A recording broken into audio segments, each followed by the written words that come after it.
I started being aware of my safety when I started going through puberty, especially when like I started to fill out more in certain areas, like big butt, big boobs, like you just tend to get more comments. I think I've always been pretty hypervigilant about safety based on experiences that my mom had in college. Yeah, so I guess I didn't really think about safety very much until I was a teen, and then all of a sudden had to deal with unwanted sort of aggression. So I didn't used to think about safety at all because I used to be a guy.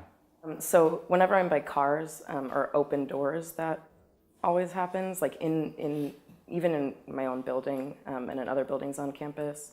When I'm by myself ever, and it's not like a at night thing as much as it is a like everywhere thing. I wish that I could just walk down the street like any other man can and feel safe, but that's not the case. And so I'm always thinking, oh, like, is my hair down? Is it up? If it's up, maybe I should put it down because then someone could yank my ponytail. Do I have a key between my fingers? Because if I do, then I can jab someone.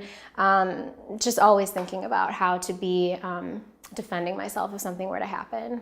I called a cab, and when I went outside to get the cab, I made it quite apparent that my dogs were in the house. I made a big show of locking the door, and I realized that, that feeling of feeling vulnerable within your own home is absolutely, it's the worst feeling. But at the end of the day, it's like at 2 a.m. when I'm coming home, no, I have to be very aware that there are people in the street, and I have to be hyper aware of my surroundings to make sure, like, is there someone lurking in a corner, or, does someone look suspicious and I have to cross the street to avoid them? Get in the car, lock the door, put it in gear, then put the seatbelt on, start it. I mean, it's a ritual. Get in the car, push the starter button, push the lock, put it in gear, and then do things.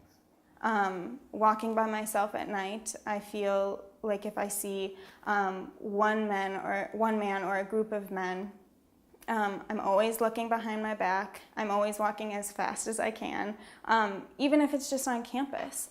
And I always think that, what can I do? Like, is it going to be me tonight? Like, what are the chances? Nothing happened, but it could, and that's what really gets to me. I don't want my daughter to have to grow up thinking about her safety. On the other hand, I know she has to. You get to a point in your life where you realize safe doesn't even mean safe anymore. It just means safe enough.